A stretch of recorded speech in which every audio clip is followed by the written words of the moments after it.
Hi, I'm Josie Altador. You're watching This Week in MLS, presented by Target.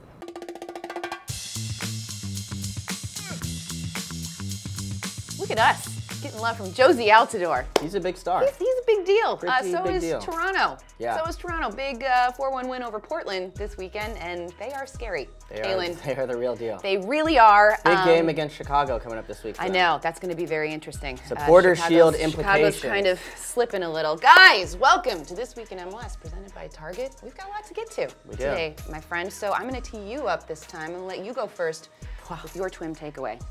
I thought this day would never come. I want to give a toast to my Houston Dynamo. Deep into August, who would have thought leading into the season that my guys in orange would be at the top of the Western Conference. Of course, they're tied with Seattle and Sporting Kansas City on points. Dallas only 2 points back with 2 games in hand. But for now, right now, we're at the top, okay? And I think a big reason for that has been the play of Albert Elise. He's come back 7 goals now, 4 assists on the season for the man on loan from Monterrey's side in Liga MX. And a guy I think is such a talent. Really, Cubo Torres has been their leading goal scorer. But Elise and Kyoto on the wings are what make this team dynamic. You got to give the manager, Cabrera, a ton of credit as well for kind of letting these guys lead, come back into the team a little bit slowly from Gold Cup. And boy, is it paying off. Yeah, they are just unstoppable at home, too. Well, late in games, goals, heat, this is a good time of year for Houston. All right, Calen, so my takeaway is about a team that we don't talk about enough, and I know that people get in the comments and tell us that we should talk about Montreal. So guess what? I'm going to talk about Montreal because they had a huge 3-0 road win over Philly this weekend. Blair Demiley, a brace for him. His first goal was really, really nice. That was a rocket. He's been so good since coming over from Bologna. Samuel Piette, who just joined the team, was absolutely immense in the midfield for them. And right now, they're sitting just below the playoff line, okay? And we've talked about this, you've talked about this on the show, that, you know, they're one of these teams that they might struggle once they get to the playoffs, but I believe they're going to make a push. I look at the guys on their team, Piatti, Jamili, Anthony Jackson-Hamel has been playing really, really well. I think they're gonna make it into the postseason just based on the talent alone. And if you look, once they get there, if you look at their performances last year, they're the type of team that does well in the playoffs. Experienced side, veteran leadership, and then with some youth like Hamel coming off the bench who's emerged this year, and then Piette who's done so well. Patrice Bernier, a friend of the show, has compared this guy to an Alonso type, to a Shara type, to a Michael Bradley type of player. And he knows center midfielders pretty well. Yeah. So he's done well in the Gold Cup for Canada, a big signing for them going forward. And you're right, Montreal not talked about enough. There you go. I feel good about that. Yeah. Well, people are happy. Get in those comments. Well, we just guarantee they're making the playoffs. Right? So there you go. Yeah. You heard it here. You heard it here first. Okay, another thing that we have to talk about. It was a big weekend for both New York City teams. We had the Red Bulls hosting Orlando. They get the 3-1 win. This was a kind of a testy little match. And then we had NYCFC traveling all the way to the West Coast, taking on the Galaxy. They walk away with the 2-0 win. So let's start in New York. A guy, Alex Muyl, missed a few opportunities to put the ball in the back of the net, but more importantly, came up with the big assist on the BWP goal, game-winning goal. So yeah, he was relentless throughout the match. And I think a guy that's really stepped up. I had criticized the Red Bulls for not really having a lot of options outside of forcing the ball through the middle with BWP and Sasha. And then now you see a guy like Muyl who's really stepped up in a big way.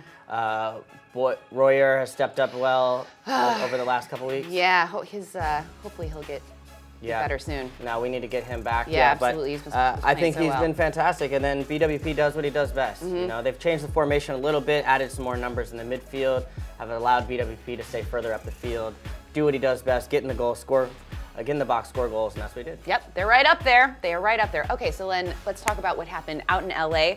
We had David Villa. Once again, this guy is ridiculous. He's just adding to his golden boot case.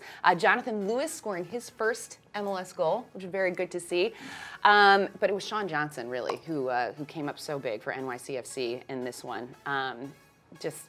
He's been really, really impressive this season. I love watching him play. Yeah, well, he said Matt Reese, the men's national team goalkeeper coach, was there watching him play. Of course, Bruce Arena right there as well. So a good place to have a good game. And we've seen Sean make some incredible saves throughout his career. I think what he's doing this year is to be able to do that more consistently. And then you have a game like this where, you know, anything that's going anywhere around the goal, he's just going to be flying all over the place to make those saves. Patrick Vieira spoke about him after the match, saying what an incredible job he did.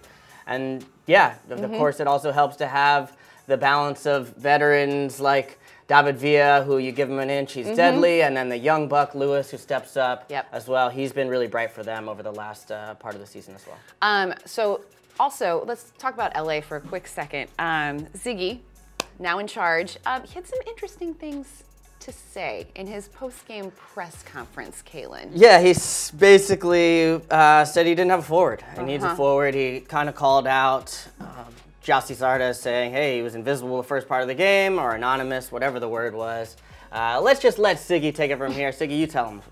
I thought he was anonymous for the first 30 for sure. I think after that he got more involved. He started to get balls in the channels. He started to stretch their defense a little bit with his running. And I know he got the chance at the end of the game, and that's the thing everybody remembers. I thought his play improved as the game went on, but we need more from him. Ziggy keeping it real, man. Yeah, well, he also said, you know, of course, that Jossie's a guy who they're working with in training to try and get him going a little bit. Sometimes a striker just needs a bit of confidence, but Jack McBean's the only guy with more than one goal. I think he's got 2 goals all in one game back in June. So it is time for LA to really find somebody to be able to step up and get goals when it matters, because their margin for error is very small right now. Indeed. All right, so we're going to get to a bunch of fan questions that you guys had sent to us. But before we do, let's give some love to Clint Dempsey, shall we? Scored his 50th goal for the Sounders.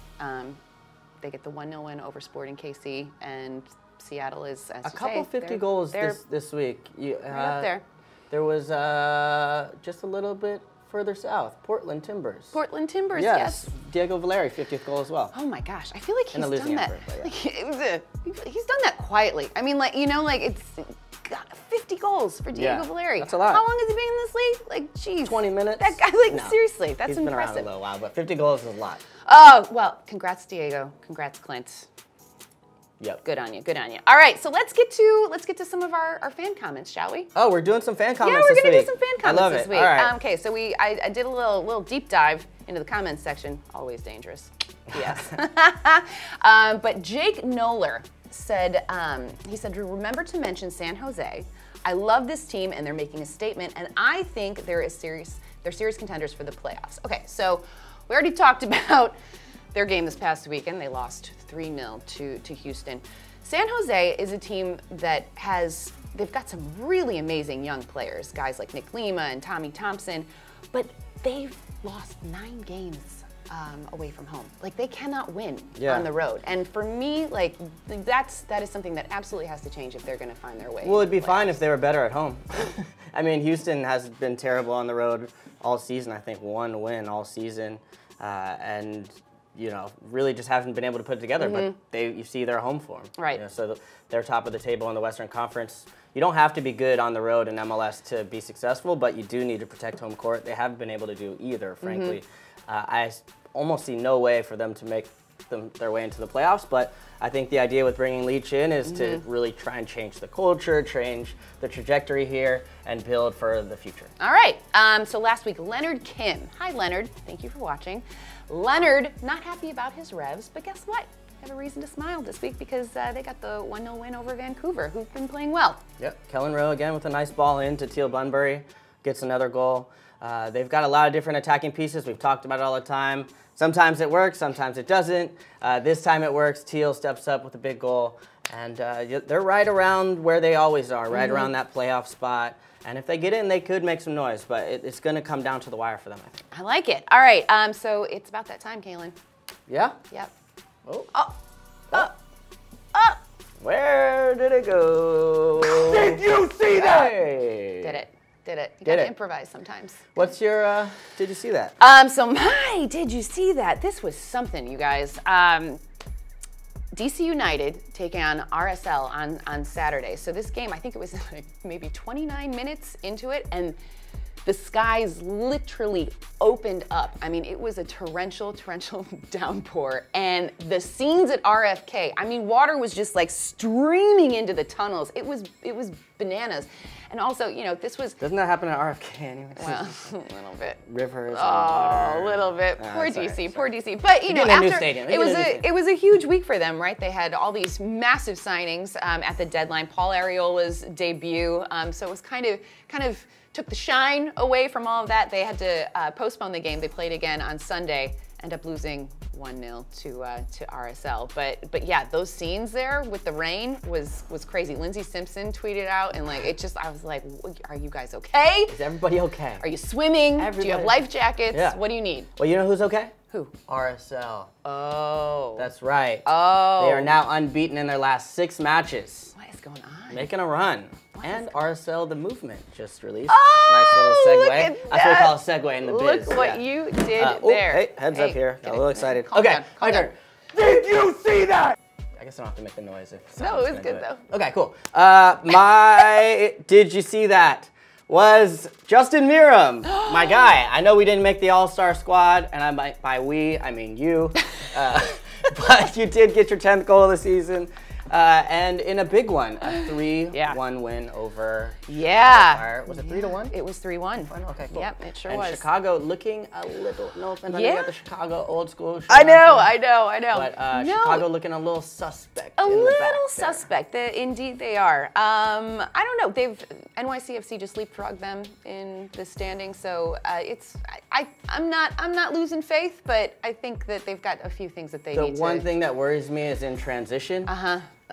Columbus Crew SC was relentless, being able to pick up turnovers and really pressure that back line. When you get them turning a little bit, that's when Chicago has a bit of problems. Justin Meram, one of the more dangerous players on the break in MLS. Had he made the All-Star team, would you have taken credit for this? I feel like, you know, I'm not taking blame. Justin's a good player. I'm not taking blame for it, but for him not making it. But I would have probably taken credit. Yes. I know, you would have. I would have. That's all right. That's the kind of guy he is.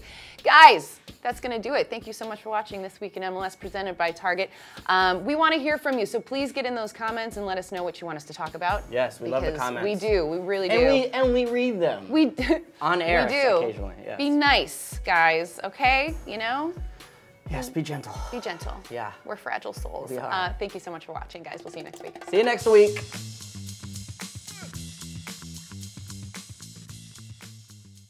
Guys, thank you so much for watching. If you liked what you just saw on This Week in MLS, and why wouldn't you, then hit like, subscribe, watch all of our other content. We've got episodes of BTW and The Movement. Oh, yeah.